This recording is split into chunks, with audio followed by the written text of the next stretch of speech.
என்ன பொழியாய் மழையேலோர் எம்பாவாய்.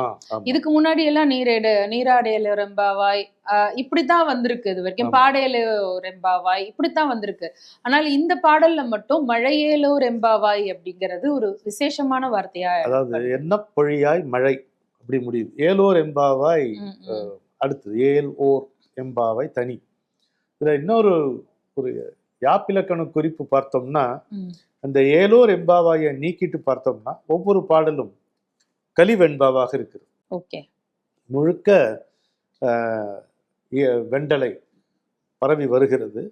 எல்லாமே முடியும் பொழுது என்ன பொழியாய் மழை வெண்பா ஈற்றடி பார்க்கும்போது கலிவெண்பா மாதிரி இருக்கு. இந்த ஏலோர் எம்பாவாய் எடுத்துட்டு பார்த்தா இது கலிவெண்பாவாத்தான் எல்லா பாடல்களும் திருவெம்பாவையில அமைந்திருக்கிறது.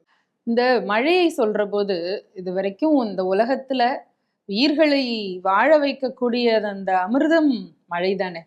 மழையை முன்னிறுத்தி பாடக்கூடிய பாடல்கள் நிறைய இருக்கு இல்லையா நம்ம இலக்கியங்கள்ல. மாமழை போற்றுதும் தானே முதல் காப்பியமே ஆரம்பிக்கிறது.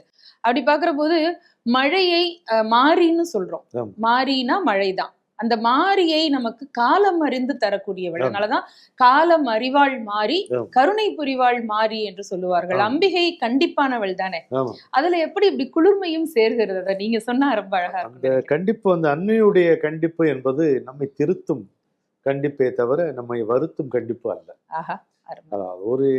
அதாவது நம்பிக்கை பிறந்து நடப்பவன் நமக்கு கண்டிக்க வரும் பொழுது அது தண்டிப்பாக மாறி போகிறது. ஆனா அன்னை கண்டித்தால் நாம உருப்படுவோம். இந்த மாதிரி இருக்கு. ரொம்ப அழகான பாட்டு இது.